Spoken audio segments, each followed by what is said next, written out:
கிளாஸை ஸ்டார்ட் பண்ணுவோம். இன்றைக்கான வகுப்பு எங்களுடைய 25 நாள் வினாவிடை பாடநெறியினுடைய முதலாவது வகுப்பு. நேற்று எங்களுடைய அறிமுக வகுப்பு இருந்துச்சு. இன்றைக்கு இது முதலாவது வகுப்பு.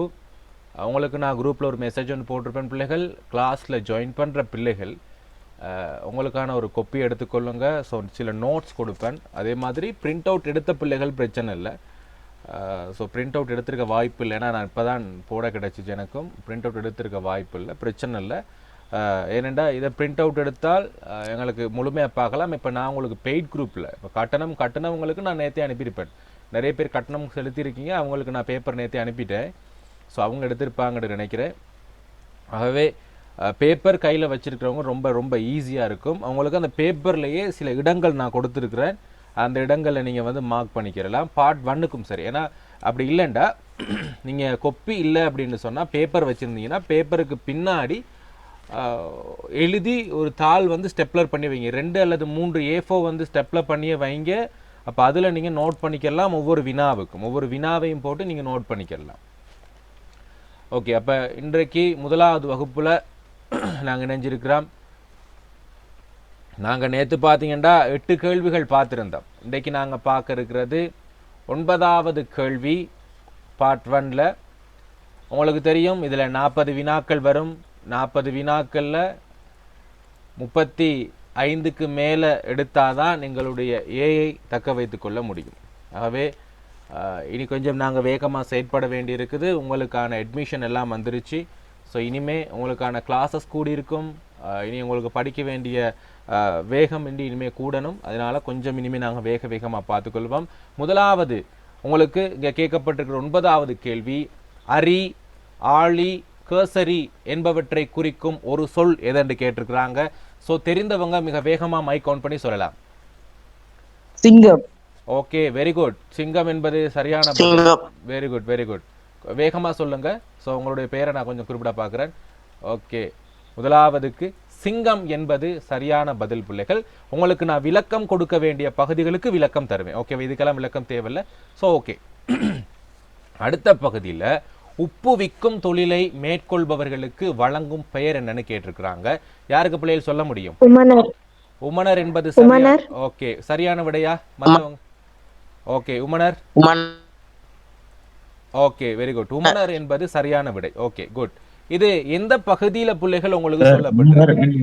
நான் சொல்றேன். உம்பர் என்பது தவறான விடை. நான் அதுக்கு உம்பருக்கு பதில் சொல்றேன். உமனர் என்பது உங்களுக்கு எந்த பகுதியில, இலக்கிய தொகுப்பு பகுதியில ஒரு கொடுக்கப்பட்டிருக்கு? யாருக்கா ஞாபகம் இருக்கா? இல்ல, அற்றை திங்கள் பகுதியில் பார்த்தீங்கன்னு சொன்னா உமனர்கள் என்று சொல்லக்கூடிய ஒரு அடி உங்களுக்கு வந்திருக்கும். எடுத்து பாருங்க, திருப்பி பாருங்க. உமனர்கள். உம்பர் என்று சொல்றது எழுதி கொள்ளுங்க பிள்ளைகள். தேவர். தேவர் யாரோ சொல்றீங்க. லிஃபினி யாரோ ஒன் பண்றீங்க போல இருக்கு. பட் அவங்களோட சவுண்ட் கொஞ்சம் கேட்கலப்பா. பிரச்சனை இல்லை. Very good. சவுண்ட் கொஞ்சம் பாருங்க. கவரேஜ் பிரச்சனை உங்களுக்கு.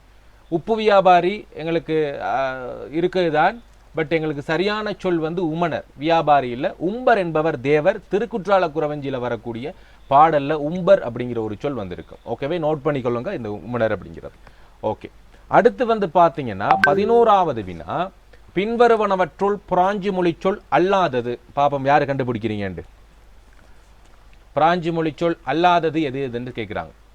தெரிஞ்சவங்க மைக் கவுண்ட் பண்ணி சொல்லலாம் பிள்ளைகள்.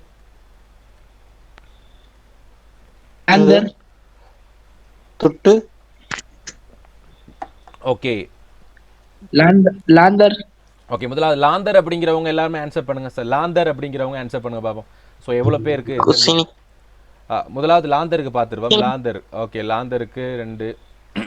ஓகே, லாந்தர் சொல்றீங்க. ரைட். 2வது விட வந்துச்சு துட்டு. துட்டுக்கு ஆன்சர் பண்றவங்க கொஞ்சம் சொல்லுங்க பாப்போம். இப்போ மற்றவங்க இது பண்ணுங்க. துட்டுக்கு ஆன்சர் பண்றவங்க. ஓகே, 3 பேர் தான். மொத்தம் 24 பேர் இருக்கீங்க. 4 பேர் சொல்லியிருக்கீங்க. ஓகே, சரியான விடை துட்டு தான் சரியான விடை பிள்ளை. துட்டு தான் சரியான விடை. ஏனென்றால் இது ஒல்லாந்து மொழி சொல். துட்டு என்பது ஒல்லாந்து, ஏனைய எல்லாமே எங்களுக்கு பிராஞ்சி மொழி சொல். ஓகேவா? கொஞ்சம் மார்க் பண்ணிக்கொள்ளுங்க. உங்களோட புக்கில் இருக்குது, உங்களோட புத்தகத்தில் இருக்குது. கொஞ்சம் திருப்பி பாருங்க. துட்டு என்பது ஒல்லாந்து மொழி சொல், ஏனையது எல்லாமே பிராஞ்சி மொழி சொல். ஓகே, விலங்கலப்பா விலங்கல உங்களோட கவரேஜ் சரியாக கேட்குது இல்லை எனக்கு. மெசேஜ் ஒன்று போடுங்க உங்களோட என்னண்டு. ஓகே லாந்தர் போட்டிருக்கீங்க, இல்லை துட்டு தான். ஓகேவா? ஓகே, அடுத்து பார்த்துக்கிறோம். இதுக்கு நாங்கள் நோட் பண்ணிக்கிறோம் பிள்ளைகள். இப்போ கொப்பி எடுத்துக்கொள்ளுங்க, இப்போ கொப்பி எடுத்துக்கொள்ளுங்க தேவையான பிள்ளைகள். காமம், வெகுளி, மயக்கம் என்பன முதலாவது மும்மலம், ரெண்டாவது முக்குற்றம், மூன்றாவது முக்குணம், நாலாவது முப்பொறி. ரைட், இதை சொல்றவங்க யாருக்கு தெரியும்? காமம், வெகுளி, மயக்கம் என்பன. சார் முக்குற்றம்னு வரும் சார். ஓகே, முக்குற்றம்னு சொல்லியிருக்கிறாங்க ஒரு ஆள். மற்றவங்களோட விட முக்குற்றம் ரதி சொல்லியிருக்கிறாரு. சுலக்ஷியா முக்குற்றம் சொல்லியிருக்கிறாங்க. எல்லாரும் முக்குற்றம். ஓகே, ரிதர்சன் முக்குற்றம். ஷர்மி ரெண்டாவது விட சொல்லியிருக்கிறாங்க. ஓகே குட், முக்குற்றம் என்பது சரியான விடை. எழுதிக் கொள்ளுங்க பிள்ளைகள். முதலாவது மும்மலம் என்பது ஆணவம், கண்மம், மாயை. இதுக்கு எழுதிக் கொள்ளுங்க பாப்பம். முதலாவதுக்கு மும்மலம் என்று விலங்குலப்பா சார் இது ஹிந்து விஷயத்துல சொல்லி கொடுத்துருக்காங்க. Okay okay. இந்த மற்ற பிள்ளைகளுக்கு கொஞ்சம் தெரியாது, முஸ்லீம் பிள்ளைகளுக்கு கொஞ்சம் தெரியாது. என்ன கொஞ்சம் எழுதி கொள்ளுங்க. முஸ்லீம் பிள்ளைகள் தெரிஞ்சா பரவாயில்ல, தெரியாதவங்க கொஞ்சம் நோட் பண்றவங்க நோட் பண்ணிக்கொள்ளுங்க, தேவைங்க. அப்ப மும்மலம் ஆணவம், கண்மம், மாயை எழுதிட்டீங்களா? அடுத்து முக்குணம் யாருக்காவது தெரியுமா பிள்ளைகள்? முக்குணம்ங்கிறது என்னென்ன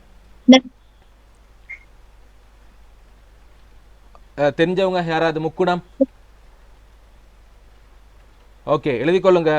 நான் பேசுறது கிளியரா இருக்கு தானே பிள்ளை? எல்லாருக்குமே சவுண்ட் கிளியரா இருக்கு தானே? சவுண்ட் கவரேஜ் பிரச்சனைனா சொல்லுங்க. இன்னைக்கு யூடியூப்ல ஒன்றும் மட்டும் இல்லை, ஒன்லி இது மட்டும் தான் போய்கிட்டு இருக்குது, ஜூம்ல மட்டும் தான் போகுது. சாத்வீகம் என்னது? மும்மலம் சொல்லவா? ஆணவம், கண்மம், மாயை. அது இந்து சமய மக்களால பெரும்பாலும் அது பேசப்படும். ஸோ முஸ்லீம்களுக்கு தெரிஞ்சிருக்க வாய்ப்பு இல்லை, மற்ற பிள்ளைகள் கிறிஸ்டியன்ஸ் பிள்ளைகளும் கொஞ்சம் தெரிஞ்சிருக்காது. அப்போ இந்து சமய மக்களால் கொஞ்சம் எடுத்து காட்டப்படுற சில விஷயங்கள் இது மும்மலம் என்று சொல்லுவோம். ஆணவம், கண்மம், மாயை என்று சொல்கிற 3 விடயங்கள். அடுத்து முக்குற்றம். சரி, காமம், வெகுளி, மயக்கம் முக்குற்றம். முக்குணம் எழுதி கொள்ளுங்க பிள்ளைகள். சாத்வீகம், ராட்சதம், தாமதம். சாத்வீகம், ராட்சதம், தாமதம் என்றுதான் முக்குணம் என்று சொல்லுவோம்.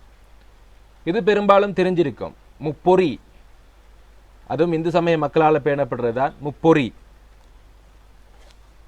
யாருக்காவது தெரியுமா பிள்ளைகள்? ஓகே எழுதி கொள்ளுங்க. மனம், வாக்கு, காயம். ஓகேயா? மனம், வாக்கு, காயம் என்பது முப்பொறி. சோ இது சம்பந்தமான தகவல்கள் தேவையான முப்பொறி இல்ல சார், முப்பொறி. அப்ப வேற என்ன சொல்லுவாங்களா? மனம், வாக்கு, காயம் வேறையும் சொல்லுவாங்க. ஆனா பட் முப்பொறிங்கிறதும் உங்களுக்கு இந்த மனம், வாக்காயம் ஆனா ஹிந்து விஷயத்துல முப்பொறின்னு சொல்லி தரல இல்லையா?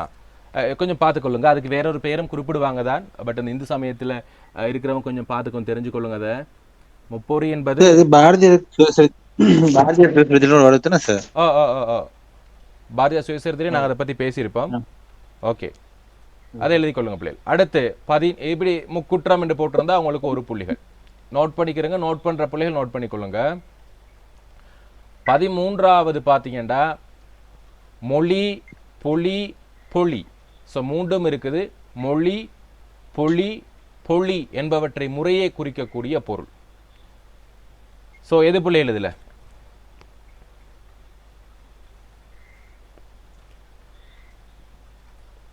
யாருக்காவது? எல்லாம் ஒரே மாதிரி தான் வந்திருக்கும் விட. ஓகே, இதில் விட வந்து நோட் பண்ணிக்கொள்ளுங்க. 3வது ஊற்று, வரம்பு, நெல் என்பது முறையே வரும். ஊற்று, வரம்பு, நெல் என்பது முறையே மொழி, பொலி, பொலி என்பவற்றின் முறையாக வரும். அப்படியா இருந்தால் உங்களுக்கு 1 புள்ளிகள் கொடுக்கப்படும். அடுத்தது முக்கியமான வினா. ஸோ இந்த மாதிரி வராது. முக்கியமான வினாவாக உங்களுக்கு 14வது வினா, வருடம் உங்களுக்கு வரக்கூடிய வினா பிள்ளைகள். இது எந்த பகுதியிலிருந்து தெரியுமா யாருக்காவது? இது என்ன பகுதி? இதுக்கு நாங்கள் இது அனைத்தையும் உள்ளடக்கி ஒரு பகுதியினுடைய பெயர் சொல்லுவோம். ஓகே, இதுக்கு நாங்கள் சொல்லக்கூடிய பகுதி, இலக்கணத்தில் நாங்கள் சொல்லக்கூடிய பகுதி தொடர்கள் என்று சொல்லுவோம் பிள்ளைகள். சரியா? தொடர்கள். நான் இதை கொஞ்சம் விளங்கப்படுத்துறேன். ஸோ கொஞ்சம் பார்த்து. தொடரியல் அல்லது தொடர்கள். தொடரியல் என்று சொல்ல மாட்டோம், தொடர்கள் என்று சொல்லுவோம். இந்த தொடர்கள் பார்த்தீங்கன்னு சொன்னா எத்தனை இருக்குண்டா, இரட்டை கிளவி, இணைமொழி, அடுக்கு தொடர், அடுக்கடுக்கு தொடர், உவமை தொடர் என்ற 5 விடயங்கள் வரும். ஸோ ஒரு கிளாஸில் இருக்கவங்களும் படிப்பிச்சிருப்பேனா இருக்கும்.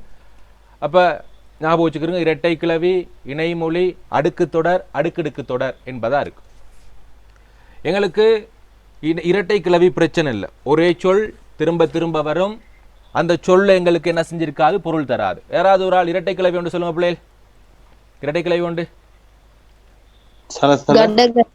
சலசல, கடகட, ஓகே, இப்படி எல்லாம் வரும். மலை மலை மலை மலை வரும். அடுத்து இணைமொழி ஒன்று சொல்லுங்க பிள்ளைகள். இணைமொழி ஒன்று. நட நட. நட நட இணைமொழியா? அக்கம் பக்கம். Right, very good. அக்கம் பக்கம். அல்லும் பகலும். அல்லும் பகலும் சொல்லுங்க. வேற ஒருத்தர் மேலும் மேலும் மேடு பள்ளம், மேலும் கீழும், ஏற்ற இறக்கம், இப்படி என்று சொல்லி இன்ப துன்பம், இன்னார் இனியார். சொல்லுங்க, வெரி குட். இப்ப இப்படியாக வரக்கூடிய சொற்களை தான் நாங்க இணைமொழின்னு சொல்லுவோம் பிள்ளைகள். இணைமொழி அப்படிங்கிறது நாங்க 3 வகையாப்படுத்துவோம். அதாவது ஒத்த கருத்துள்ள சொற்கள் அடுத்தடுத்து வரும். ஒத்த கருத்துள்ள சொற்கள் அடுத்தடுத்து வந்துச்சுன்னா அது இணைமொழி. எதிர்கருத்துள்ள சொற்கள் அடுத்தடுத்து வந்துச்சுன்னா அதுவும் இணைமொழி. 3வது பார்த்தீங்கன்னு சொன்னா ஒலிகுறிப்பு சொற்கள் என்று சொல்லுவோம். ஒலிகுறிப்பு சொன்னா அமளி துமளி, இந்த மொட்டை சொட்டை, இந்த மாதிரியான சில சொற்கள் வந்துச்சுன்னா அதை சொல்லுவோம். அப்ப இப்படியாக 3 வகைப்படுத்துறது இந்த இணைமொழி அப்படிம்போம். ஆகவே இது இணைமொழி எங்களுக்கு தெரிஞ்சது. அடுத்து அடுக்கு தொடர் யாரால மூணாவது ஒத்த கருத்து எதிர்கருத்து 3வது சொன்னீங்க. ஒலிகுறிப்பு சொற்கள்னு சொல்லுவோம் பிள்ளை. இந்த மொட்டை சொட்டை, மொட்டை சொட்டை எல்லாம் சொல்லுவோம்ல, அமளி துமளி, அப்படி அந்த மாதிரி பாட்டு கூட கேட்டிருப்பீங்க. அமளி துமளி என் ரசபலி, அந்த பாட்டெல்லாம் இந்த இணைமொழியை வச்சு எடுக்கப்பட்டதுதான். அப்படி இணைமொழி சம்பந்தமாக நாங்கள் தனியாக ஒரு வீடியோ போட்டிருக்கோம், பிள்ளைகள் பார்த்துக்கொள்ளுங்க. ஃபுல்லாகவே சினிமா பாடல்களை மட்டுமே வச்சு ஃபுல்லாக ஒரு வீடியோ போட்டிருப்பேன். அந்த வீடியோ பார்த்தீங்கன்னா உங்களுக்கு ரொம்ப கிளியராக இருக்கும் இதில். ஓகேவா? ஓகே. அடுத்து அடுக்கு தொடர் ஒன்று சொல்லுங்க பிள்ளைகள் பார்ப்போம். அடுக்கு தொடர் ஒன்று. பெரிய பெரிய பெரிய பெரிய, சிறிய சிறிய. ஓகே, இப்போ நான் உங்களுக்கு அடுக்கு தொடர் சம்பந்தமா விளங்கப்படுத்துறேன் பாருங்க. இரட்டை கிளவி என்பது பிள்ளைகள் இப்ப பாத்தீங்கன்னா கட கட என்று சொல்றேன். கட கட, இங்க நான் போடுறேன் நட நட. விளங்குதா? இப்ப இதுல எது இரட்டை கிளவி? இது ரெண்டுமே இரட்டை கிளவியா, இல்லாட்டி கீழே உள்ளது இரட்டை கிளவியா, மேல உள்ளது இரட்டை கிளவி? எது இரட்டை கிளவி நம்புறீங்க? ரெண்டுமே இரட்டை கிளவியா, இல்லாட்டி என்ன மாதிரி இது? மேல உள்ளது இரட்டை கிளவி. ஓகே, கீழே உள்ளது கீழே உள்ளது ரெண்டா பிரிச்சாலும் கிணி நீக்கி. Very good, very good. நட என்று சொல்லக்கூடிய ஒரு பொருள் இருக்குது என்று சொன்னால் அது அடுக்கு தொடர். கடை என்று சொல்லி ஒரு பொருள் இல்லை. கடை என்று இருக்குது. கடை கடை என்றால் எங்களுக்கு பொருள் கடை ரெண்டு அந்த வண்டி போனது இருக்குல்லனா, அப்படி இல்லை. ஆகவே ஒரு சொல் 2 முறை வரும். ஆனால் 2ஆக பிரிக்கின்ற பொருள் தராவிட்டால் அது இரட்டை கிளவி. 2ஆக பிரித்து பொருள் தந்தால் அது அடுக்கு தொடர். இப்ப நாங்க வா வா என்று சொல்லுவோம், போ போ, நாய் நாய், பாம்பு பாம்பு, இது எல்லாமே அடுக்கு தொடர் தான். நாங்க மிருகங்கள் ஏன்னா அவ்வப்பார் நாய் நாய் வருது அப்ப அச்சத்தை குறிக்கக்கூடிய சொற்கள்னு சொல்லுவோம் நாங்க பயத்துக்காக. அடுத்து விரைவு குறித்து நாங்க சொல்றோம், இந்த வந்துட்டேன்னு சொல்லுவோம். இப்போ போன்ல சொல்லுவோம், நாங்க நீங்க பயத்திருப்பீங்க வரல இன்னும், ஆனா இந்த வந்துட்டேன் என்று சொல்லி கொஞ்சம் வேகமா விரைவு கருதி சொல்லுவோம். அப்ப அடுக்கு தொடர்கள் பல விஷயத்துக்காக பயன்படுத்தப்படுது. அச்சத்துக்காக, விரைவுக்காகலாம் நாங்க பயன்படுத்துறோம். அப்ப அதை பார்த்துக்கொள்ளுங்க அடுக்கு தொடர். அடுத்து பார்க்கிறது பிள்ளைகள் அடுக்கடுக்கு தொடர். யாராவது சொல்ல முடியுமா?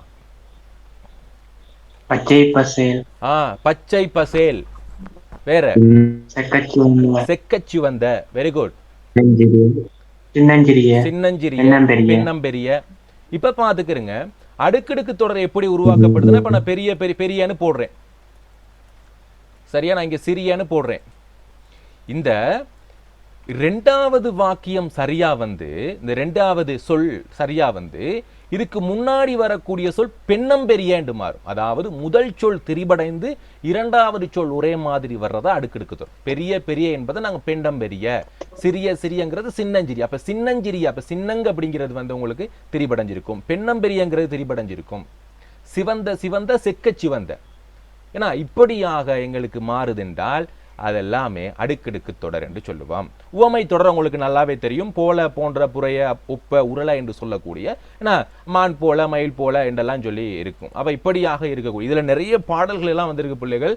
நான் உங்களுக்கு அந்த வீடியோவில் பேசியிருப்பேன் சம்பந்தமா. இதுக்கான டைம் இங்கே இருக்காது. பட் உங்களுக்கு இந்த விளக்கம் போதும் என்று நினைக்கிறேன். ஏன்னா இது கட்டாயமா வரக்கூடிய ஒரு வினா அப்படிங்கிறனால நான் இவ்வளவு நேரம் விளக்கப்படுத்தினேன். ஓகே, ஆகவே இங்க நடுங்கி நடுங்கி நடுநடுங்கி என்று வந்திருக்குது. ஆகவே இதுக்கு சரியான விடை எது பிள்ளைல? இப்ப சரியான விடை வெரி குட், அடுக்கடுக்கு தொடர் என்பது சரியான விடை. ஓகேவா? அடுத்து 15வது சொல்லப்பட்டிருக்கு, ஒரு தொடர் சொல்லப்பட்டிருக்கு. இலவு காத்த கிளி என்ற தொடரினால் குறிக்கப்படுவது என்ன? கேள்விப்பட்டிருக்கீங்களா? அப்படி ஏமாற்றம். யாருக்காவது இந்த இலவு காத்த கிளி என்றா பொருள் சொல்ல முடியுமா? என்னத்துக்கு இந்த இலவு காத்த கிளி என்று சொல்றாங்க? மரத்துல அந்த பஞ்சு மரத்துல கிளி பஞ்சு வெடிக்கும் பொருள் வர பஞ்சு வராது கிளி காத்திருந்து. வெரி குட் பிள்ளைகள், வெரி குட். இலவ மரம் என்று சொல்லுவோம் நாங்க அந்த மரத்துக்கு. அந்த பஞ்சு மரம் பார்த்திருந்தா உங்களுக்கு தெரிஞ்சிருக்கும். இலவ மரம் அல்லது பஞ்சு மரம் என்று சொல்லுவோம். அதான் அந்த இலவு. அந்த பஞ்சு மரத்துல கிளி போய் என்ன செஞ்சு கொண்டிருக்கும் என்றால் அந்த பழம் பழுக்கும் பழுக்கும் பழுக்கும் என்று காத்து கொண்டிருக்கும். ஆனால் அந்த இலவு மரம் என்ன செய்யாதுன்னா, இலவ மரம் பஞ்சை மட்டும்தான் தருமே ஒழிய அது எங்களுக்கு பழத்தை தராது என்பது அதுக்கு தெரியாது. ஆகவே எங்களுக்கு அது என்னத்தை கொடுத்துருக்குன்னா ஏமாற்றத்தை கொடுக்கக்கூடிய ஒன்று. தெரியாதவங்க அதுக்கான விடயத்தை எழுதி கொள்ளுங்க. இலவ மரம் காய்க்கும் ஆனால் பழுக்காது என்பதை அறியாத கிளி காத்திருந்து ஏமாற்றம் அடைவதை குறிக்கக்கூடிய ஒரு சொல். ஆகவே இதுக்கான சரியான விடை வெரி குட், நீங்க எல்லாம் கண்டுபிடிச்சிட்டீங்க.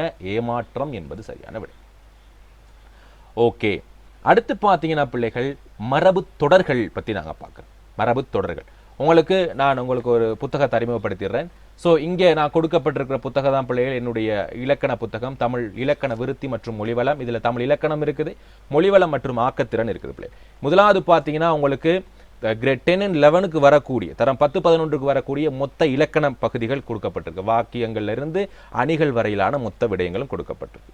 அடுத்து பார்த்தீங்கன்னா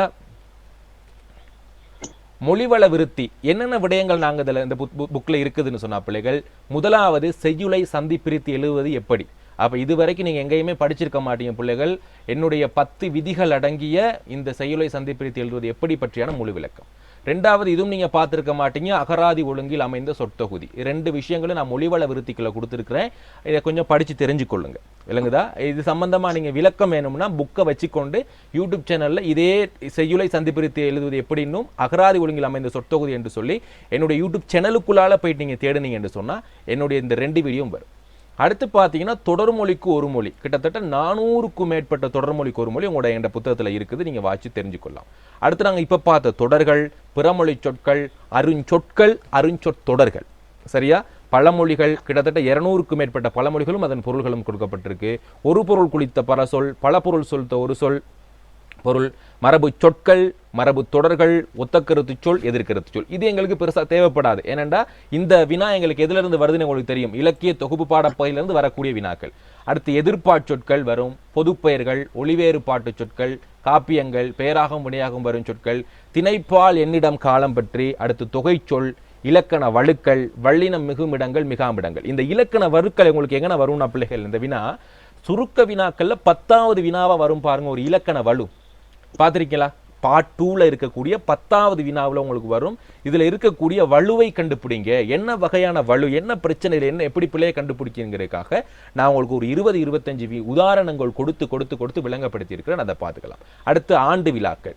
இந்த வல்லினம் மிகவும் இலகா இடங்கள் பெரும்பாலும் வராது, ஆண்டு விழாக்கள் உங்களுக்கு வரும். இந்த 24 பகுதிகள் உங்களுக்கு என்னத்துல கொடுக்கப்பட்டிருக்குதுன்னா மொழிவளம் சம்பந்தமான புதா கொடுக்கப்பட்டிருக்கு. அடுத்து பார்த்தீங்கன்னா ஆக்கத்திறன் சம்பந்தமானது. பந்தி எழுதுதல், கட்டுரை, கடிதம், சுருக்கம், அழைப்பிதழ், பத்திரிகை செய்தி, உரையாடல், விளம்பரம், அறிக்கையிலிருந்து துண்டு பிரசுரம், சுவரொட்டி, செவ்வி காணல், மேடை பேச்சு, சிறுகதை, விமர்சனம், அறிவிப்பு.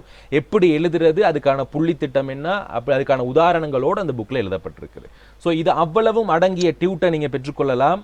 அதே மாதிரி இது அவ்வளவும் அடங்கிய 90 நாட்கள் அடங்கிய, ஏன்னா 90 பாட அலகுகள் அடங்கிய 30 நாளுக்கான ஒரு கோர்ஸ் வந்து போய்கிட்டு இருக்கு பிள்ளைகள். அது 15 நாள் இப்போதைக்கு முடிஞ்சிருக்குது. நாங்கள் அடுத்த கோர்ஸை வந்து டிசம்பர் ஸ்டார்ட் பண்றோம். ஸோ இணைகிறவங்க அங்கே இணைஞ்சு கொள்ளலாம். ஸோ இது என்னுடைய புத்தகம், தேவையான பிள்ளைகள் வந்து நீங்க பெற்றுக்கொள்ளலாம். ஸோ இதை நாங்கள் வந்து ஓவரால் அவங்களுக்கு புக்கை காட்டுறேன். ஸோ எவ்வளோ விடயங்கள் இருக்குது அப்படிங்கிறத பார்த்துக்கொள்ளுங்க.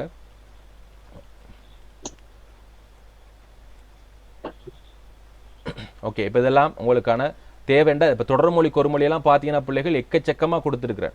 இதெல்லாம் அகர வரிசைப்படி இருக்கும். அமங்கலம் இப்படி அகர வரிசைப்படி உங்களுக்கு தெரிஞ்சிருக்கும். நான் அதை படிப்பிப்பேன். இப்போ உங்களுக்கு தேவையானதை மிக இலகுவாக தேடி எடுத்துக்கலாம். ஓகே, இதுதான் புத்தகம், தேவைங்கிறவங்க வாங்கிக்கிறோங்க. அடுத்து பார்த்தீங்கன்னா இங்கே நாங்கள் பார்க்க போகிறது மரபு தொடர்கள் என்று சொல்ல விஷயத்தை பார்க்க போகிறோம். இப்போ மரபு தொடர்கள்ங்கிறது வந்து பார்த்தீங்கன்னா கொடுக்கப்பட்டிருக்கிறது நாக்குப்புறதல் என்ற மரபு தொடருக்கு நிகரான மற்றும் ஒரு மரபு தொடர். யாருக்கு பிள்ளைகள் சொல்ல முடியும்?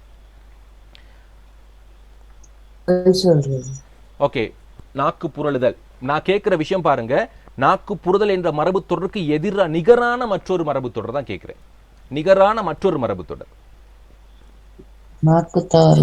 Very good. நாக்கு தவறுதல் என்பது சரியான விடை. நாக்கு விழுதல் இல்லை, நாக்கு விழுதல்ங்கிறது எங்களுக்கு வேற. நாக்கு தவறுதல் என்பது சரியானது. ஓகே, எல்லாத்துக்கும் கிளியரா பிள்ளைகள் விளங்குது எல்லாருக்கும்? ஸோ 28 பிள்ளைகள் இருக்கீங்க, எல்லாரும் பேசணும். எல்லாரும் பேசுனீங்கன்றாதான் உங்களுக்கு கிளாஸ்ல ஒரு இன்ட்ரெஸ்ட் வரும். அதே மாதிரி உங்களுக்கு விளக்கமா இருக்கும். ஓகேவா? ஸோ மெசேஜ் ஒன்று பண்ணியிருக்கீங்க. ஓகே ஓகே பிள்ளைகள், ஓகே ஓகே சபேஸ். ஓகே, அடுத்து ஒருவரது கூற்றின் ஆணைக்கு கட்டுப்படுதல் என்ற பொருள் தரும் மரபுத்தொடர். ஒருவரின் கூற்றின் ஆணைக்கு கட்டுப்படுதல் என்ற பொருள் தரும் மரபுத்தொடர். யாரால சொல்ல முடியும் பிள்ளைய? கொஞ்சம் வேகமா பார்த்துட்டு போயிடும். மற்ற விடயங்களை இன்னைக்கு ஃபுல்லா பார்க்க இருக்குது.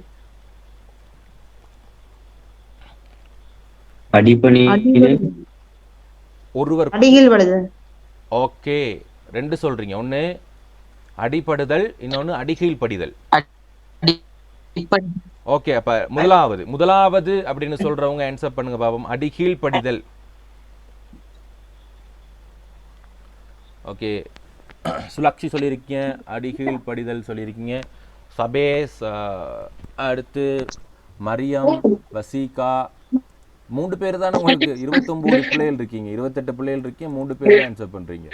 ஓகே, அடுத்து ரெண்டாவது அடிபடுதல் அப்படிங்கிறவங்க சொல்லுங்க பாப்போம். அடிபடுதல்ங்கிற ஆன்சர் பண்ணுங்க. திலக்ஷனி, சபேஸ், ரிதர்சா, ரிஹாப், ஜிகே, லிபினி. ஓகே, எல்லாரும் ஆன்சர் பண்ணுங்க, எல்லாருமே பார்ட்டிசிபேட் பண்ணுங்க, அப்பதான் உங்களுக்கு கிளியரா இருக்கும். ஓகே, உண்டாவதுன்னு சொல்லியிருக்க நிறைய பேர். ஓகே பிள்ளைகள், சரியான விடை அடிகீழ் படிதல் தான் சரியான விடை. ஒருவரது கூற்றின் ஆணைக்கு, ஒருத்தர் சொல்றாரு, அந்த ஒரு பிரின்சிபல் சொல்றாருன்னா அவர் சொல்றதுக்கு நாங்க பணிஞ்சு நடக்கிறோம்னா அது அடி கீழ் படிந்து நடக்கிறது என்று சொல்லுவோம். அடிபடுதல்னா அனுபவம். விளங்குது? அனுபவத்தை சொல்லுவோம். நான் வந்து என்னுடைய பிசினஸ்ல நல்லா அடிபட்டுட்டேன் அப்படிங்கிறது என்னன்னா, ஏன்னா 4 பேர் நல்ல கண்ணத்துல வாங்கினாங்களா? இல்ல, அது அடிப்படுதல்ங்கிறது நாங்க எங்களுடைய அனுபவத்தை சொல்லுவோம். அனுபவத்தின் அதான் அது. அப்ப விளங்குச்சா பிள்ளைகள்? அதுக்கு சொற்கேட்டல்ங்கிறது தெரியும். அடியொற்றுதல்னா என்ன பிள்ளைகள் யாருக்கா தெரியுமா? அடியொற்ற தெரிஞ்ச பிள்ளைகள்? அடியொற்றுதல், பின்பற்றுதல். Very good very good very good Ratheeshkumar. பின்பற்றுதல் என்பது சரியான விடை. பின்பற்றுதல் என்பது சரியான விடை. அடியொற்றுதல். ஓகே, அடுத்து இப்ப இதுக்கு நீங்க தெரிஞ்சிருப்பீங்க. அடியொற்றுதலுக்கு தேவைன்னா எழுதி கொள்ளுங்க. பின்பற்றுதல், அடிபடுதல்ங்கிறது அனுபவம். அடுத்து 18வது வினா. நீ நாளைக்கு பாடசாலை சென்று வா. இங்கு இடம்பெற்றுள்ள வாக்கிய வகை பற்றி கேட்கிறாங்க. இப்ப நாங்க இந்த வாக்கிய வகைகள் சம்பந்தமா ஓகே, ஏவல் வாக்கியம்ங்கிறவங்க ஆன்சர் பண்ணுங்க பிள்ளைகள். ஏவல் வாக்கியம்ங்கிறவங்க ஆன்சர் பண்ணுங்க. எல்லாருமே பார்ட்டிசிபேட் பண்ணுங்க, மெசேஜ் பண்ணலாம், செக் பண்ணலாம்.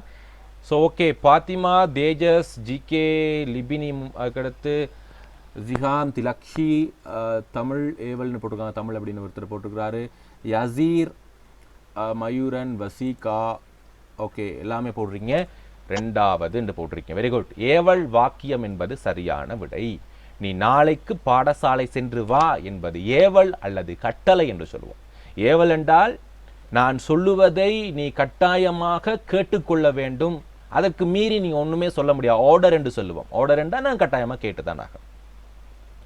அப்ப தனி வாக்கியம் என்றால் சொல்றேன் பிள்ளைகள், ஓர் எழுவாயும் ஒரு பயனிலையும் கொண்டமைந்த வாக்கியம் தனி வாக்கியம். தேவையானவங்க நோட் பண்ணிச்சு. ஓர் எழுவாயும் ஒரு பயனிலையும் கொண்டமைந்த வாக்கியம் தனி வாக்கியம். வியங்கோள் வாக்கியம்ங்கிறது க மற்றும் இய என்று சொல்லக்கூடிய விகுதிகள் பெற்றமைந்த வாக்கியம். வாழ்க, வெல்க, தருக, பெருக, ஒளிக, வாழிய என்றெல்லாம் வந்திருக்கும். இவ்வாறு வந்திருந்தால் அது வியங்கோள் வாக்கியம். செயற்பாட்டு வகை வாக்கியம் என்றா நீங்க கேள்விப்பட்டிருக்கீங்க பிள்ளைகள். நாங்க பகுதி 2ல வரக்கூடிய ஒரு வினாவாகவும் வரும். செய்வினை மற்றும் செயற்பாட்டு வினையாக மாற்றுக. நான் இப்ப உங்களுக்கு சொல்றேன் பிள்ளைகள். மாலா தெரிஞ்சவங்க பிரச்சனை இல்லை. மாலா புத்தகத்தை படித்தால் என்று நான் சொல்றேன். இது என்ன வகை வாக்கியம் பிள்ளைகள்? தெரிஞ்சவங்க சொல்லலாம். மாலா புத்தகத்தை படித்தால் என்பது எவ்வகை வாக்கியம்?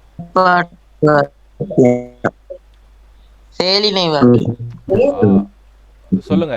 தெரிஞ்ச பிள்ளைகள் சொல்லலாம். தெரிஞ்ச பிள்ளைகள் சொல்லுங்க பாப்போம். ஓகே, சுலக்ஷி சொல்லியிருக்கீங்க, செய்வினைன்னு சொல்லியிருக்கீங்க. யசீர் தனி வாக்கியம் லேட்டாகி கேட்குதா உங்களுக்கு? யசீருக்கு லேட்டாகி கேட்குதா? தனி வாக்கியம் என்று சொல்லியிருக்கேன். தனி வாக்கியம் தான். நான் கேட்குறேன், செய்வினை வாக்கியமா செயற்பாட்டு வினை வாக்கியமா?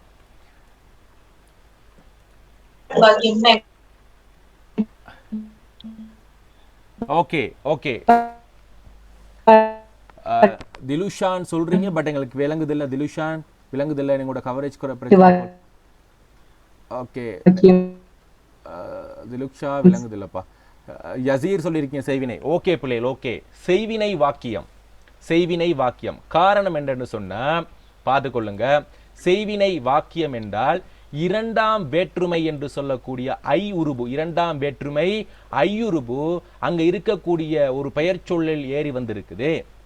மாலா புத்தகத்தை படித்தால் ஒரு வாக்கியத்தில் இரண்டாம் வேற்றுமை உருபு ஐ என்ற உருபு சேர்ந்து வந்து அவ்வாக்கியத்தில் செய்யப்படு பொருள் இருந்தால் அது செய்வினை வாக்கியம். இப்ப நான் எழுதுறேன் பாருங்க, செயற்பாட்டு வினை வாக்கியம். மாலா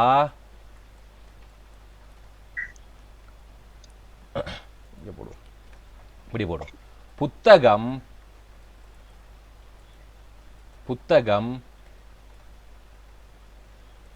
கொஞ்சம் எழுதுற கஷ்டம் பிள்ளைகள், மவுஸ்ல எழுதுறேன்னு கொஞ்சம் அட்ஜஸ்ட் பண்ணிக்கிறங்க. மாலாவால் படிக்கப்பட்டது. இப்படி வர்றது தான் நாங்க வந்து செயற்பாட்டு வினை வடிவம் என்று சொல்லுவோம். ஸோ இங்க பாத்தீங்கன்னா இந்த ஆள் என்று சொல்லக்கூடிய மூன்றாம் வேற்றுமை உருபு, அதாவது கருவு கருத்தா வேற்றுமை என்று சொல்லுவோம். அந்த மூன்றாம் வேற்றுமை உருபான ஆள் உருபு சேர்ந்து வரதான் நாங்க செயற்பாட்டு வினை என்று சொல்லுவோம். மறுக பாருங்க, இரண்டாம் வேற்றுமை உருபு வந்திருந்து அங்க எழுவாயே கருத்தாவாக இருந்தால் அது செய்வினை வாக்கியம் என்றும், மேல இருக்கக்கூடிய செயப்படு பொருள் இங்க எழுவாயாக மாறுனுச்சு. அதே மாதிரி இங்க இருக்கக்கூடிய எழுவாய் என்பது மாலா என்ற எழுவாயானது கருவி கருத்தாவாக மாறுனுச்சு. அதாவது மூன்றாம் வேற்றுமையில் உள்ள ஆள் உருபு சேர்ந்து வந்தால் அது மாலாவால், தம்பியால் என்ற எல்லா வாக்கியமும் மொத்தம் நீங்க எதை எடுத்தாலுமே ஆள் தான் சேர்ந்து வரும். அதனால பிரச்சனை இல்லை. ஐ வந்திருந்தா, புத்தகத்தை பாடத்தை என்றெல்லாம் வந்திருந்தால் அது செய்வினை வாக்கியம். மாலாவால் என்று வந்து ஆள் என்ற உருபு சேர்ந்திருந்தால் அது செயற்பாட்டு வினை வாக்கியம். அப்ப இது உங்களுக்கு கிளியரா விளங்கி இருக்கும் இந்த வினாக்கள். மறுக உங்களுக்கு கட்டானுச்சுன்னா ரீஜாயின்ட் ஆங்க பிள்ளைகள். இன்னும் டைம் இருக்குது, பட் இன்னும் 10 நிமிடங்கள் இருக்கு, 8 நிமிடங்கள் இருக்கு. கட்டான ரீஜாயின்ட் ஆங்க. ஸோ நிறைய பேர் மெசேஜ் போட்டிருக்கீங்க, கவிதை பாடினால் செய்வினை வாக்கியம். ஓகே பிள்ளைகள், ஓகே. அடுத்த வினாவுக்கு போயிடுவோமா நாங்க? இது எல்லாரும் கிளியரா பிள்ளைகள்? கிளியர் அப்படிங்கிறவங்க எல்லாரும் ஆன்சர் பண்ணுங்க. சார் எனக்கு இந்த செய்வினை செயற்பாட்டு வினை வாக்கியம் கிளியர்ங்கிறவங்க ஆன்சர் பண்ணுங்க பிள்ளை. ஓகே, ஃபாத்திமா, திலக்ஷினி, நசீர், நஸ்ரா, ஹிகாம், ஓகே, நிசாரா, தேஜஸ், சில்மா, அஸ்மா, அஸ்கர், ரிசாஃப், வசீகா, லிஃபினி, ஜைனா, லிஃபினி ஜிகே அப்படின்னு போட்டிருக்கீங்க, வசீகான்னு போட்டிருக்கீங்கன்னு ஒருத்தர்ன்னு தெரியல. அஃப்சா, அக்ரம். ஓகே ஓகே பிள்ளைகள், ஓகே எல்லாரும் ஓகே. ஜெய்ஸ்ரா, இல்யாசா. ஓகே பிள்ளைகள், ஓகே, தேங்க்யூ. இப்போ நாங்கள் அடுத்த வினாக்குள்ள போயிடலாம். நாங்கள் பார்த்த விடயம் தான் தொடர்களில். நான் இன்னொரு வினா கொடுத்துருக்கிறேன். தொடர்களில் இன்னொரு வினா கொடுத்துருக்கிறேன். எதிர்பொருளை குறிக்கும் இரு சொற்கள் இணைந்த இணைமொழி அல்லாதது. இதை கொஞ்சம் வினாவை சரியா வாசிக்கணும். வினாவை சரியா வாசிக்கணும். எதிர்பொருளை குறிக்கும் இரு சொற்கள் இணைந்த இணைமொழி அல்லாதது எது பிள்ளைகள்? வாடி வதங்கி. வாடி வதங்கின்னு சில சொல்லியிருக்கிறாங்க. வாடி வதங்கி. ஓகே, வாடி வதங்கி. ஓகே, வாடி வதங்கி சரியா. ரெண்டாவதுன்னு சொல்லியிருக்கிறாங்க. ஓகே, வாடி வதங்கிங்கிறவங்க ஆன்சர் பண்ணுங்க பிள்ளைகள். வாடி வதங்கி சரியா? ரெண்டாவது ஓகே, நிறைய பேர் வாடி வதங்கி போட்டிருக்கிறாங்க. மூன்றாவது, ரெண்டாவது இன்னார் இனியார். ஓகே, இப்ப கேட்கப்படுகின்ற சொல் என்ன விடயத்தை கேட்கிறேன் சொன்னா, எதிர்பொருளை குறிக்கும் இரு சொற்கள் இணைந்த இணைமொழி அல்லாதது என்றால் அப்ப என்னவா இருக்கணும்? ஏன்னா ஒரே பொருளை குறிக்கக்கூடிய சொல்லா இருக்கணும். ஆகவே இந்த வாடி வதங்கி என்பது மட்டும்தான் பிள்ளைகள் ஒரே பொருள், ஒத்த கருத்துடைய சொல். சொன்னால எதிர்கருத்துடைய சொற்கள், ஒத்த கருத்துடைய சொற்கள், ஒலிகுறிப்பு சொற்கள், அந்த மூன்று இணைஞ்சு வராது இணைமொழியா வரும். ஆகவே இங்கே வந்திருக்கிறது வாடுதல் என்றாலும் உண்டுதான், வதங்குதல் என்றாலும் ஒரே பொருள் தான். ஏன்னா மரக்கறிகள் வாடி இருந்தது, மரக்கறிகள் வதங்கி இருந்தது என்றாலும் ஒரே பொருள் தான். ஆனா இங்கே பாத்தீங்கன்னா இன்பம் என்பது வேற, துன்பம் என்பது வேற. இது எதிர்பொருள் குறிக்கக்கூடிய இணைமொழி. இன்னார் என்பது பகைவர், ஏன்னா இனியார் என்பது உறவினர். ஆகவே எங்களுக்கு இது வேற. அடுத்து ஏற்றம் என்பது தெரியும், இரக்கம் என்பது தெரியும். ஆகவே இவ்வாறு இருந்தால் எங்களுக்கு வாடி வதங்கி என்பதுதான் பிள்ளைகள் சரியான விட. ஏன்னா ஏற்றம் என்றால் உயரம், இரக்கம் என்றால் கீழே. ஆகவே வாடி வதங்கி என்பதுதான் எனது ஒத்த பொருளை தரக்கூடிய இணைமொழி. நான் உங்களுக்கு இதை விளக்கப்படுத்துறதுக்காக தான் இதை கொடுத்தார். அந்த இணைமொழிகள் கொஞ்சம் நிறைய பிள்ளைகள் கஷ்டப்படுறாங்க. இதுல இப்படி கேட்கிறாங்க, ஏன்னா இணைமொழிகள் என்றும் கேட்பாங்க. இங்கே பார்த்தீங்கன்னா எதிர்பொருளை தரக்கூடிய இணைமொழி ரெண்டு முறை எக்ஸாம் பேப்பர்ல உங்களுக்கு இந்த மாதிரி கேள்வி வந்திருக்கு. நீங்க பார்த்துக்கொள்ளலாம். நான் உங்களுக்கு இன்னும் ஒரு 2 டேஸ்ல பிள்ளைகள் இதுவரைக்கும் 2016 இருந்து 2023 ஆண்டு வரைக்கும் வந்த மொத்த வினாக்கள் என்னென்ன கேள்வி கேட்டிருக்கிறாங்கிறது ஒரே சார்ட்ல நான் ஒரு A3 பேப்பர்ல கொடுப்பேன். நீங்க பிரிண்ட் அவுட் எடுத்துக்கொள்ளுங்க. அப்ப 2023 ஆண்டு முதலாவது வினா என்ன வந்திருக்கு, 2022 என்ன வந்திருக்கு, 2020 முதலாவது வினா, 2019 முதலா. அங்கே பார்ட் 2க்கு எப்படி படிக்கிறோமோ, பார்ட் 3க்கு எப்படி படிக்கிறோமோ அதே மாதிரி பார்ட் 1க்கும் படிக்கணும். அப்போதான் எங்களுக்கு நல்ல ரிசல்ட்ஸ் ஒன்று எடுக்க முடியும். ஓகேவா? நீங்கள் இந்த 5 பேப்பர் செஞ்சு முடிக்கிறப்ப உங்களுக்கு நல்ல ஒரு நாலேஜ் வரும். அதே மாதிரி நாங்கள் டெய்லி எக்ஸாம் பேப்பர் போட்டுக்கிட்டே இருக்கோம். எங்களுடைய கிளாஸில் இருக்கவங்களுக்கு பார்த்தீங்கன்னா டெய்லி எக்ஸாம் பேப்பர் நடந்துக்கிட்டே இருக்கும். ஏன்னா வீக்குக்கு 2 சரி நடக்கும். மேக்ஸிமம் இந்த ஓவல் பேப்பரை லாஸ்ட் பேப்பர் உங்களுக்கு எல்லாம் ரிவிஷன் போய்கிட்டு இருக்கு, எக்ஸாம் போய்கிட்டு இருக்கு. ஸோ எக்ஸாம் பேப்பர் செஞ்சுக்கிட்டே இருங்க. அப்போ தான் நல்ல ரிசல்ட்ஸ் எடுக்கலாம். ஓலெவல் எல்லா பேப்பருமே, இந்த தமிழ் பேப்பரை மட்டும் நான் சொல்லலை, நீங்கள் எல்லா பாடத்துலையும் நல்ல ரிசல்ட்ஸ் எடுக்கணும்னா முழுமையாக எக்ஸாம் பேப்பர் செஞ்சுக்கிட்டே இருங்க. தவறுகள் ஏற்படுகின்ற பொழுது அந்த தவறுகளை உங்கள் டீச்சர்ஸ்ட்ட சரி யார்ட்டையாவது ஒரு கேட்டு கலைஞ்சு கொள்ள பாருங்க. இன்னைக்கு இன்டர்நெட் வசதி நல்லாவே இருக்குது. இன்டர்நெட்டில் போயிட்டு ஒரு கேள்வியை போட்டு பார்த்தீங்கன்னா அதுக்கான விடையெல்லாம் கொடுக்கும். ChatGPT எல்லாம் போயிட்டு நீங்கள் ஜெமினிலெல்லாம் போயிட்டு உங்களுக்கு கேள்வியும் தெரியலண்டா கேள்வி அடித்து விடையும் அடித்து இதில் எது விடை அப்படின்னு கேட்டால் அந்த விடைக்கான காரணத்தையும் சொல்லும். இதனால தான் இந்த விடை நான் கொடுத்துருக்கிறேன் அப்படின்னு சொல்லும். ஓகேவா? ஓகே, சொல்லுங்க தேஜஸ். சார் பட் அந்த 2 ஏஐலயும் டிரான்ஸ்லேஷன் இல்ல சார். தமிழுக்கு எடுக்கணும்னா கஷ்டம். டிரான்ஸ்லேஷன் இல்லதான், இல்ல இதுல இருக்கு தானே பிள்ளை, ஜெமினில எல்லாம் நீங்க டிரான்ஸ்லேஷன் இருக்கு தானே. டிரான்ஸ்லேஷன்னா ரைட் கிளிக் பண்ணிட்டு நீங்க டிரான்ஸ்ஃபர்னு கொடுத்தீங்கன்னா, இப்போ மெஷின் யூஸ் பண்றவங்களுக்கு ஓகே, ஃபோன்ல கொஞ்சம் கஷ்டம் தான், ஃபோன்ல கஷ்டம். ஆனால் மெஷின் யூஸ் பண்றவங்களுக்கு நீங்க அதே டிரான்ஸ்லேஷன்லாம் இருக்கு பிள்ளைகள். இன்னைக்கு நாங்க யூனிகோட்ல அடிச்சோம் என்று சொன்னா தமிழ் டைப்பிங் இருக்குது மெஷின்லயுமே. அடிச்சு தமிழ் அடிங்களே. இப்போ ஃபோன்ல போயிட்டு ஜெமினி எடுத்து தமிழ் அடிச்சிங்கன்னு சொன்னா தமிழ்ல விட வரும் தானே, தமிழ் போன்ட்ட மாத்திக்கலாம் தானே. கொஞ்சம் ட்ரை பண்ணி பாருங்க. ஜெமினி யூஸ் பண்றதுல உங்களுக்கு ChatGPT விட ஜெமினி நல்ல பிள்ளைகள், எக்குரேட்டான விட கொடுக்குது. அதோட ஈஸியா ஜெமினி போட நான் பிக்ஸ்பை தான் யூஸ் பண்றேன். அது கொஞ்சம் ஓகே, அதுவும் கொஞ்சம் பரவாயில்ல. பட் கொஞ்சம் யூஸ் பண்ணி பாருங்க. அதெல்லாம் இன்றைக்கு டெக்னாலஜி யூஸ் பண்ணி நல்லா இருக்கு. ஓகே பிள்ளை, அடுத்த வினாவுக்குள்ள போயிடுவோம். 20வது வினா. கமலன் தனது வேலையை பணியாளிடம் ஒப்படைத்து செல்ல அவன் கவனக்குறைவாக அவ்வேலையை செய்தான். இக்கூற்றுக்கு பொருத்தமான பழமொழி. நல்லா பாடமாக்கி வச்சுக்கொள்ளுங்க. 2 பழமொழிகள், அதாவது 2 கேள்விகள், 8 பழமொழிகள் வருது ஒரு பேப்பருக்கு. அப்போ போன வருஷம் பார்த்தீங்கன்னா 2 கேள்விகள் 8 பழமொழிகள் கேட்குறாங்க. எல்லா பேப்பர்லையும் மேக்சிமமாக கேட்டிருக்கிறாங்க.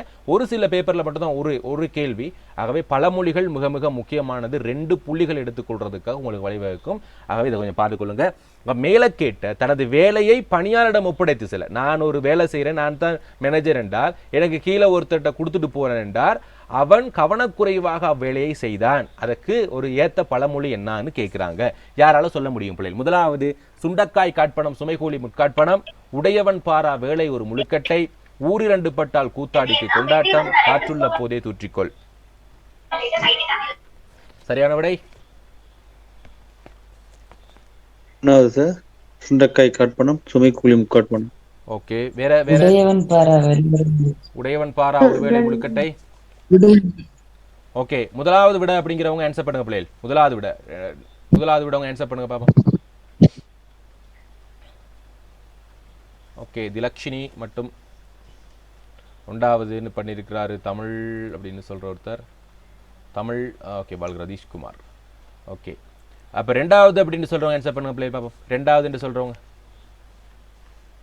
ஓகே, ரெண்டாவதுன்னு சொல்கிறவங்க நிறைய ஆன்சர் பண்ணியிருக்கீங்க. ஓகே பிள்ளைகள், வெரி குட். இரண்டாவது தான் சரியான விடை. உடையவன் பாரா வேலை ஒரு முழுக்கட்டை. எழுதி கொள்ளுங்க. உடையவன் பாரா என்று சொன்ன பிள்ளைகள், ஒரு வேலையின் முக்கியத்துவத்தை உணராமல் அலட்சியமாக இருத்தல் தான் இந்த உடையவன் பாரா வேலை. இதுக்கான அர்த்தம், பொருள், ஒருவருடைய வேலையின் முக்கியத்துவத்தை உணராத தன்மையை நாங்கள் உடையவன் பாரா வேலை என்றும், இந்த ஒரு முழுக்கட்டை என்பது வேலையில் பாதியில் விடுவது. ஒரு முழுக்கட்டை என்று சொல்ற அதுக்கான பொருள் ஒரு வேலையை பாதியில் விடுறது. இப்ப என்னவுட்டு வேலை என்று சொன்னா பிள்ளைகள் நான் செய்வேன், முழுமையா செஞ்சு முடிப்பேன். அது யாருடையோ வேலை, நான் ஏன் இதை செய்யணும் என்று சொல்லி நாங்க அதை பாதியில விடுவோம் என்றால் அதுதான் அந்த உடையவன் பாரா வேலை ஒரு முழுக்கட்டை என்று சொல்லுவோம். சுண்டைக்காய் காட்பணம் சுமை கூலிக்கு போகாதுன்னா இது வேலையின் அளவுக்கு ஏற்ப கூலி கிடைக்காது. நான் செய்யறது பெருசு வேலை, ஏன்னா நான் செய்யறது சுமை கூலி, எனக்கு கிடைக்கிறது சுண்டக்காய் மாதிரி கொஞ்சம் பணம். சுண்டக்காய் கேள்விப்பட்டீங்களா பிள்ளைகள்? சின்னதா இருக்கும், இவ்வளவு பெரிய காய் தான் இருக்கும். சுண்டக்காய் என்று சொல்ற கத்திரிக்காயினுடைய வகைகள்ல சுண்டக்காய் என்று சொல்லக்கூடிய வகை. ஆகவே நான் செய்யற வேலை பாரமான சுமையான வேலை, கொடுக்கிற கூலி சுண்டக்காய் மாதிரி அப்படிங்கிறது தான் அதுக்கான அர்த்தம். ஆகவே உடையவன் பாரா வேலை ஒரு முழுக்கட்டைங்கிறது தான் எனக்கு கொடுக்கப்பட்ட வேலையை நான் பாதியில விடுறது, அதை ஒழுங்கா செஞ்சு பிடிக்க மாட்டோம்ங்கிறது தான் அது. இதெல்லாம் தெரியும். ஊர் இரண்டு பட்டால் கூத்தாடி கொண்டாட்டம், காற்றுள்ள போதை தூற்றிக்கொள்ளுங்கிறதெல்லாம் உங்களுக்கு தெரிஞ்சிருக்கும். ஸோ இது ரெண்டுக்கும் மட்டும் தேவையானவை எழுதி கொள்ளுங்க. ஓகே பிள்ளை, இப்போ உங்களுக்கு லிங்க் கட் ஆகும், மறுக ரீஜாயின்ட் ஆங்க, வேகமாக ஜாயின்ட் ஆங்க பிள்ளை. 16 செகண்ட் இருக்கு, வேகமாக ஜாயின்ட் ஆங்க. நாங்கள் 41க்கு தொடங்கிடுவோம், 42க்கு தொடங்கிடுவோம்.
எவ்வளவு தெரியுமா?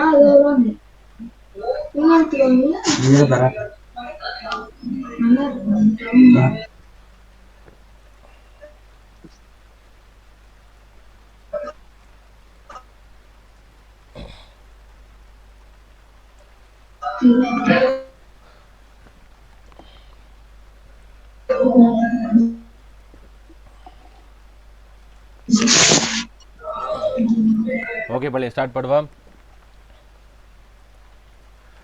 20வது வினா. இப்போ உங்களுக்கு முதல் 5 வினாக்கள் நாங்கள் பார்த்தோம், இலக்கிய தொகுப்பு பாடப்பகுதியிலிருந்து வந்திருக்கும்.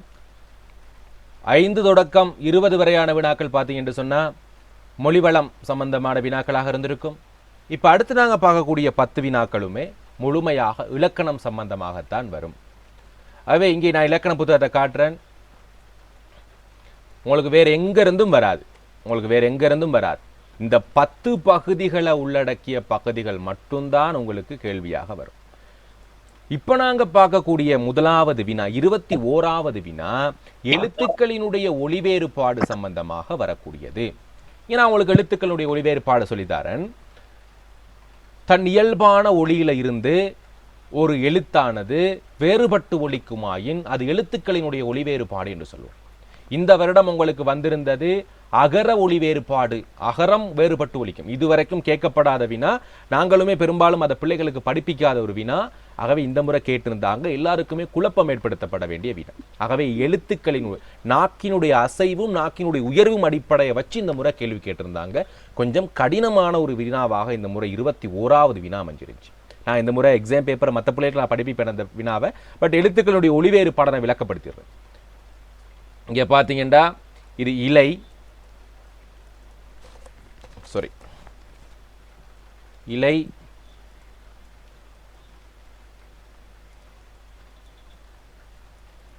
ஓகே,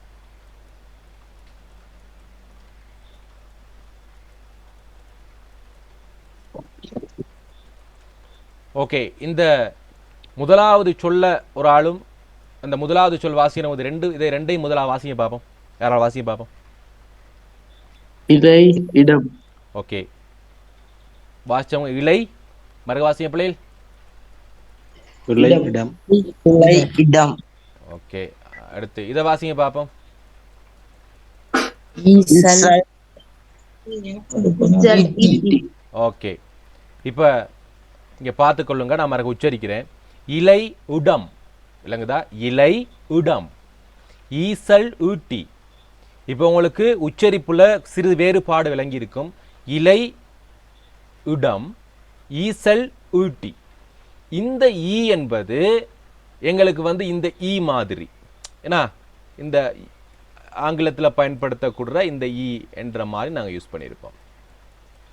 இங்கே பாடுற ஈ பார்த்தீங்கன்னா ஈயோட யூ சேர்ந்திருந்தா எப்படி இருக்குமோ, உ விளங்குதா, யூ என்று சொல்லுவோம். யூ என்று சொல்றது இப்போ நீங்க படிச்சிருந்தா உங்களுக்கு தெரிஞ்சிருக்கும், அந்த சவுண்ட் சம்பந்தமா உங்களுக்கு தெரிஞ்சிருக்கும்.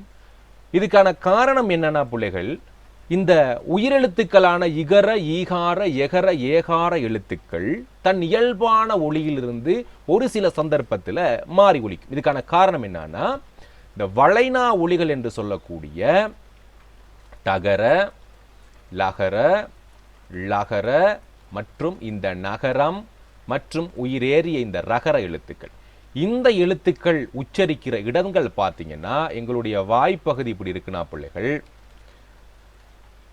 உங்களுடைய வாய்ப்பகுதி இப்படி இருக்குது, பல். இந்த நாக்கானது நன்றாக மடிந்து இங்கே தான் உச்சரிப்போம். இங்கே உச்சரிக்க இந்த ட ல ல ந என்றெல்லாம் இங்கே வளைவா உச்சரிப்போம். அவ்வாறு உச்சரிக்கின்ற பொழுது எங்களுக்கு நாக்கு வளையும். ஆகவே அந்த இடங்கள்ல வந்து எங்களுக்கு என்ன நடக்கும் என்றா பிள்ளைகள், எழுத்துக்கள் உயிர் வேறுபடும். இது உயிரெழுத்துக்களுடைய ஒளி வேறுபாடு என்று சொல்லுவோம். நான் அகர எழுத்துக்களுக்கு வரல, அகர எழுத்துக்களின் ஒளி வேறுபாடு பெரிய ஒரு சாப்டர், அதை நான் தனியாக படிப்பிப்பேன். இங்கே நான் இகர ஈகார எகர ஏகார எழுத்துக்கு மட்டும் தான், ஈனா ஈயண்ணா ஏனா ஏஎண்ணா எழுத்துக்கள். அடுத்து கூடுதலாக எங்களுக்கு வரக்கூடிய எழுத்துக்களின் ஒளி வேறுபாடு மெய்யெழுத்துக்களினுடைய ஒளி வேறுபாடு. அது க, ச, ட, த, ப, ர. இது என்ன எழுத்துக்கள் பிள்ளைகள்? மெய்யெழுத்துக்கள்ல மெய்யெழுத்துக்கள் வள்ளின. வெரி குட் பிள்ளைகள், வள்ளின எழுத்துக்கள். இந்த வள்ளின எழுத்துக்கள் தன் இயல்பான ஒளியிலிருந்து வேறுபட்டு ஒலிக்கும். எந்தெந்த சந்தர்ப்பங்கள்னு சொன்னா, எங்களுக்கு முதலாவது நாங்க சொன்னது வளைனா ஒளிகளுக்கு அடுத்து வருகின்ற பொழுதும், இரண்டு உயிரெழுத்துக்களுக்கு இடையில வருகின்ற பொழுதும், அடுத்து எங்களுக்கு இடையினமைகளுக்கு அடுத்து வருகின்ற பொழுதும் இன்னும் பல சந்தர்ப்பங்கள் இருக்கிறது. சொல் இறுதியில் வருகின்ற பொழுது, சொல் இடையில் இரட்டிக்கின்ற பொழுது, சொல் முதலில் வருகின்ற பொழுது என்று சொல்லி பல இடங்கள் எங்களுக்கு இருக்குது. ஆகவே நான் உங்களுக்கு இந்த க என்ற எழுத்தை நான் உங்களுக்கு விளங்கப்படுத்துகிறேன். இந்த க என்ற எழுத்துக்கு கே, ஜி, எச் என்ற சவுண்ட் இருக்கு. அதே மாதிரி இந்த சங்கிற சவுண்டுக்கு எஸ், சிஹெச், ஜே என்ற சவுண்ட் இருக்குது. இந்த டங்கிற சவுண்டுக்கு டி, டிங்கிற சவுண்ட் இருக்கு. இந்த தங்கிறதுக்கு டிஹெச் மற்றும் டிஹெச் என்ற சவுண்ட் இருக்கு. பவுக்கு பி மற்றும் பி, ரவுக்கு ஆர் மற்றும் டிஆர் என்ற சவுண்ட் இருக்கு. இதுல கங்கிறது பார்த்தீங்கன்னா உதாரணமா கட்டை க வருதா, கட்டை, கப்பல் க வருது, காக்கை க வருது இக்கு. ஆனால் தங்கம் என்று சொல்றப்ப எங்களுக்கு வித்தியாசப்படுது. தங்கம், மங்கம், வேங்கை, மங்களம், சங்கு, முழங்கு என்கிறப்ப இந்த ஜி சவுண்ட் வருது. இந்த எச் சவுண்ட் பாருங்க. இதை யாராவது உச்சரிங்க பிள்ளைகள்? யாராவது உச்சரிங்க பிள்ளைகள்? ஓகே, ஒரு சிலர் ரெண்டு பேர் முதலும் கடைசியும் சரியா உச்சரிச்சிங்க. இடையில உச்சரிச்சவர் மேகம் என்று உச்சரிச்சிங்க. இது க இல்ல மேகம் விளங்குதா? எச் சவுண்ட் மேகம்.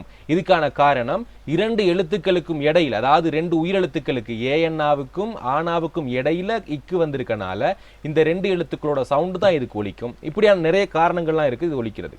அதுவே நாங்கள் இலகுல கண்டுபிடிச்சிடலாம். அது இங்கே பார்த்தீங்கன்னா சட்டி சனம் எல்லாம் எஸ் மாதிரி வந்திருக்கு. பச்சை வெட்சி ஆட்சி இப்படியெல்லாம் வர்றப்ப சிஹெச். மஞ்சள் வஞ்சனை தஞ்சம் பஞ்சம் என்று சொல்றப்ப எங்களுக்கு ஜ வந்திருக்கு. ஸோ இப்படி எல்லா எழுத்துக்களுக்கும் எங்களுக்கு ஒலி வேறுபடும் பிள்ளைகள். அது சம்பந்தமான வினாதான் இங்க. ச என்ற எழுத்து உச்சரிப்பில் வேறுபடும் சொல். இப்போ நான் சொன்னேன் சங்கிறது எஸ் என்ற சவுண்ட் வரும், சிஹெச்ங்கிற சவுண்ட் வரும், ஜேங்கிற சவுண்ட் வரும். இங்கே பார்த்தீங்கன்னா சனம் என்பது என்ன சவுண்ட்ல வந்திருக்கு? S S sound. சோறு எஸ் எஸ் சவுண்ட். பாசி சி பாசி சி. C C sound. பாச்சின்னு வந்திருக்கா பாசின்னு வந்திருக்கா? Yes yes yes. இங்க இங்க ஆச்சி சி சவுண்ட்ல, இங்க பாசி சிஹெச் இங்க வந்திருக்குது சிஹெச். விளங்குச்சா பிள்ளைகள்? பஞ்சம் என்று வந்திருந்தா ஜே சவுண்ட். பஞ்சம் தஞ்சம் வஞ்சனை. அதுக்கான காரணம் இருக்கு, தன்னுடைய இன எழுத்தை எடுத்து வரும். இதை நீங்க கொஞ்சம் கஞ்சம் ஏன்னா மஞ்சள் இப்படியெல்லாம் வந்துச்சுன்னா ஜே சவுண்ட். இப்படி கண்டுபிடிக்க முடியும். நீங்க இதை மட்டும் வச்சு கண்டுபிடிக்க இயலாது, சனம் சோறு வச்சு கண்டுபிடிக்க முடியாது. இந்த எக்குரேட்டான விதி தெரிஞ்சுன்னா எக்குரேட்டா எனக்கு தெரியும் ஆட்சி தான் சரியான விடைங்கிறத நீங்க எக்குரேட்டா போட முடியும். ஓகேவா? ஓகே. அடுத்து நாங்கள் இன்னும் ஒரு 3 வினாக்கள் பார்க்கலாம் பிள்ளைகள். 10 மணிக்கு கிளாஸ் முடியும். 10 மணிக்கிலிருந்து எங்களுக்கு வேறு கிளாஸ் இருக்குது. 1 hour கட்டாயம் நடக்கும் கிளாஸ். பின்வருவனவற்றுள் தொழில் பெயராக அமைவது யார் பிள்ளைகள் சொல்ல முடியும்? தொழில் பெயர்.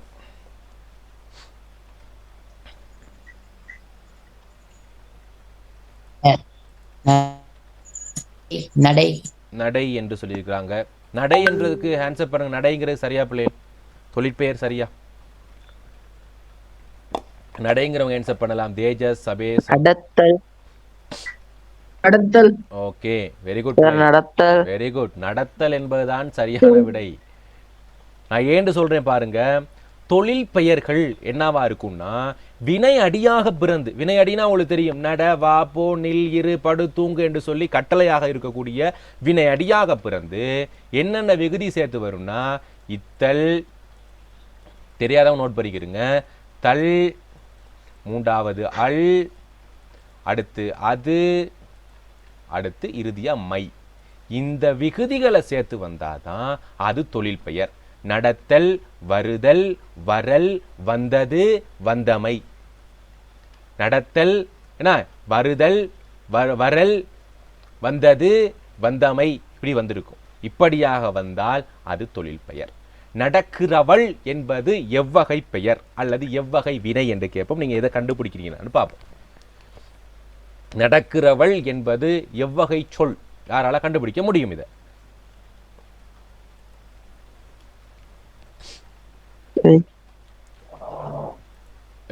யாராதுரால்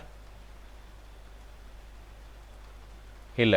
ஓகே, வினையால் அணையும் பெயர். என்னது? வினையால் அணையும் பெயர் என்று சொல்லுவோம். நடக்கிறவள். உங்களுக்கு கீழே ஒரு வினா கொடுத்திருக்கிறேன், அந்த விளையாட பெயர் நம்ம கூடுதலா பார்ப்போம். வினை அடியாக பிறந்து வினை நிகழ்வை உணர்த்தாமல் அந்த வினை செய்யும் கர்த்தாவை உணர்த்தினா. வினை அடியா பிறந்திருக்கும், நட என்ற வினை அடியா பிறந்திருக்கும். வினை நிகழ்வை நடத்தல், நடக்கிறான் என்று சொல்றப்ப அங்கே வினை நிகழ்வு செயல் ஒன்று இல்லை, நடக்கிறவள் என்று சொல்லி அந்த நபரை உணர்த்துன்னு சொன்னா அது என்னவா இருக்கும்? வினையால் அணையும் பெயர் சொல்லாக இருக்கும். நடை என்பது பெயர் சொல். ஐ என்ற வேற்றுமை உருபு சேர்ந்திருக்கு நடை என்பதோட. அடுத்து பார்த்தீங்கன்னா நடை என்பது ஒரு வினை அடி. ஆகவே இதெல்லாம் வராது. நடத்தல் என்பதுதான் சரியான விடை. இது போட்டிருந்தா ஒரு பொருள். கிளியர் என்று நினைக்கிறேன். தேவையான கூடுதலாக தகவல் தேவைன்னா ஒன்று யூடியூப்ல பார்க்கலாம் பிள்ளைகள். இதெல்லாம் உங்களுக்கு போட்டிருக்கேன். வினைச்சொல் சம்பந்தமா 10 பகுதி நான் உங்களுக்கு போட்டிருக்கிறேன், பார்க்கலாம். அடுத்து வேகமாக பார்த்துக்கொள்வோம். இன்னொரு 2 வினாக்களை பார்த்துக்கொள்வோம். அடுத்து 2 தான் பார்க்கலாம். ஏனைய வினாக்கள் 25க்கு பிறகு நாங்கள் அடுத்த கிளாஸில் தான் பார்ப்போம். ஏன்னா 2 கிளாஸ் போட்டிருப்பேன் பார்ட் 1க்கு மட்டும். ஏன்னா ரொம்ப கிளியராக விளங்கப்படுத்திட்டு போவேன் பார்ட் 1க்கு. அதனால கொஞ்சம் 2 கிளாஸ் போட்டிருப்பேன் பிள்ளைகள், கொஞ்சம் அட்ஜஸ்ட் பண்ணிக்கிறங்க. உங்களுக்கு இதுதான் மிக மிக முக்கியம். ஏன்னா பார்ட் 3 படிச்சிருவீங்க. அதை நான் விடையை சொல்லிக் கொடுக்குறது மட்டும்தான் அங்கே வேலை. எப்படி விடை எழுதுறது மட்டும் தான் வேலை. பார்ட் 2க்கு உங்களுக்கு கூடுதலாக சுருக்க வினாக்களை படிப்பிக்கணும். அடுத்து வந்து கட்டுரையை விளங்கப்படுத்தணும். ஏனைய வினாக்கள் நீங்கள் டக் டக்குன்னு செஞ்சிருவீங்க.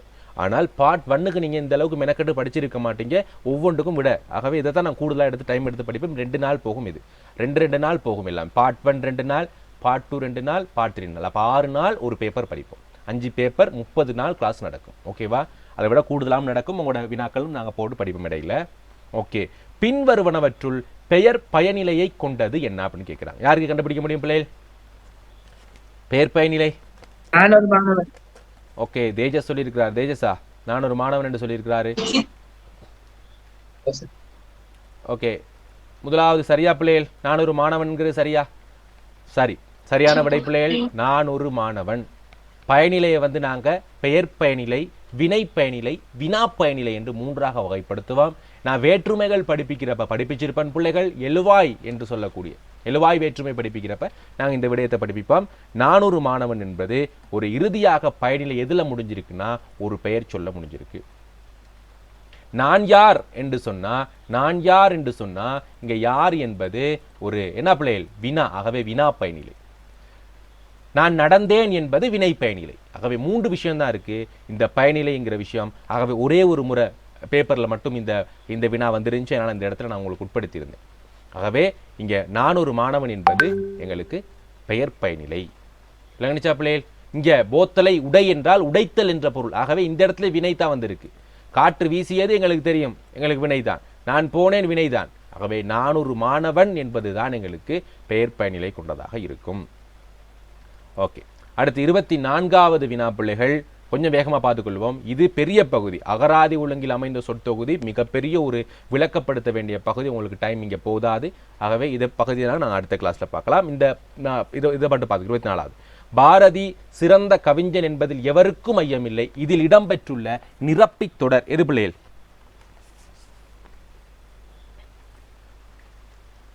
நிரப்பித் தொடர் படிச்சிருக்கீங்க? ஐயமில்லைன்னு சொல்றாங்க ஒருத்தர்.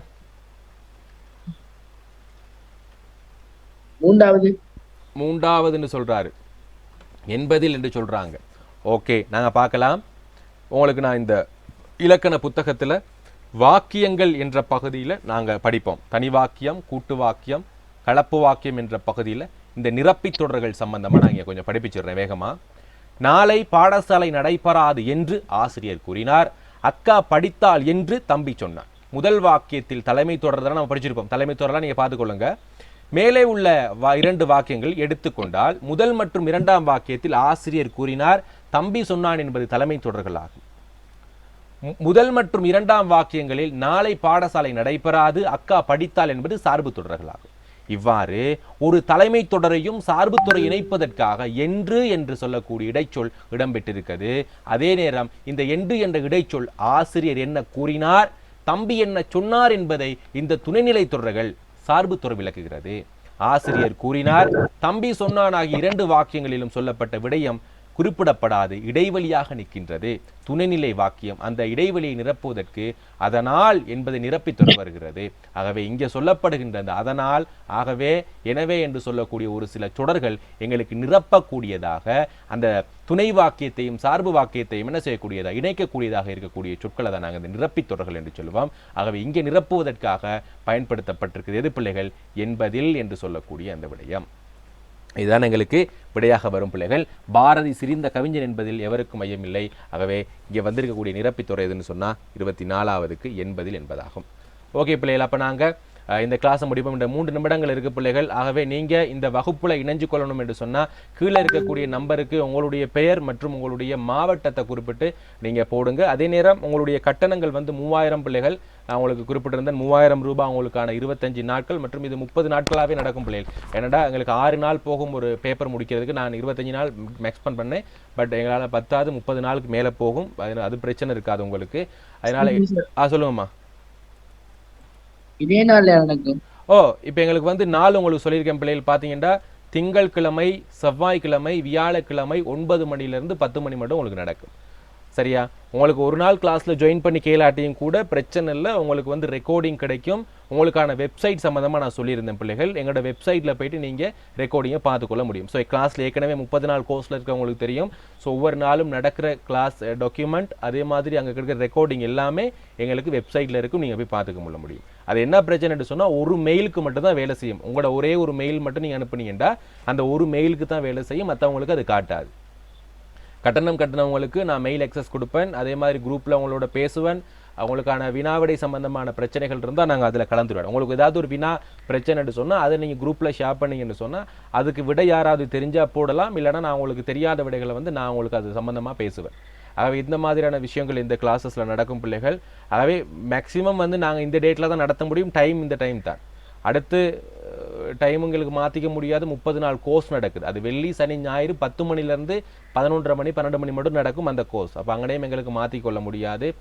கொஞ்சம் அட்ஜஸ்ட் பண்ணிக்கொள்ளுங்க. என்னென்னா எங்களுக்கு டிசம்பருக்கு முன்னாடி இந்த கோர்ஸ் முடிஞ்சிடும். அதனால் செஞ்சுக்கொள்ளணும். ஏன்னா அடுத்தடுத்த கிளாஸஸ் உங்களுக்கு அட்டென்ட் பண்ண வேண்டி இருக்கிறதுனால கட்டணம் உங்களுக்கு 3000 செலுத்த முடியாத மாணவர்கள் 2 தவணையில் எங்களோட செலுத்தலாம். ஆகவே எங்களுக்கு முதல் ஒரு பேப்பர் ஃபுல்லாக முடிய மட்டும் நாங்கள் உங்களுக்கு டைம் கொடுப்பேன். ஒரு 10 நாள் 15 நாள் ஆகும் அது முடிகிறதுக்கு. ஆகவே அடுத்த 1500 வந்து நீங்கள் அங்கே கட்டலாம். ஆகவே 2 தவணையில் கட்ட முடிஞ்சவங்க கட்டலாம் பிள்ளைகள். அடுத்து வேறு ஏதாவது சந்தேகம் இருக்கா உங்களுக்கு? வகுப்பு சம்பந்தமான தகவல்கள் வேறு தெரிஞ்சுக்கொள்ளணுமா? இனி இதுதான் பிள்ளை லாஸ்ட் ஃப்ரீ கிளாஸ். இது லாஸ்ட் ஃப்ரீ கிளாஸ். அடுத்தது எல்லாமே பெய்ட் கிளாஸ் மட்டும் தான் நடக்கும். ஓகே, வேறு எதுவும் கேட்குறதுக்கு இருக்கா? ஓகே, தில்சான் எதுவும் ஆன்சர் பண்ணியிருக்க எதுவும் கேட்கணுமா? ஓகே பிள்ளைகள், அப்படி என்ன நாங்கள் எங்களுடைய கிளாஸை முடிப்போம். 9:59 நாங்கள் அடுத்த கிளாஸ் 10 மணிக்கு ஸ்டார்ட் பண்ண இருக்குது. குட் நைட் பிள்ளைகள். எதுவும் உங்களுக்கு தகவல் தெரியணுமெண்டா என்னுடைய வாட்ஸ்அப்போட இணைஞ்சு கொள்ளுங்கள். உங்களுக்கான தகவல்களை நாங்கள் கொடுப்போம்.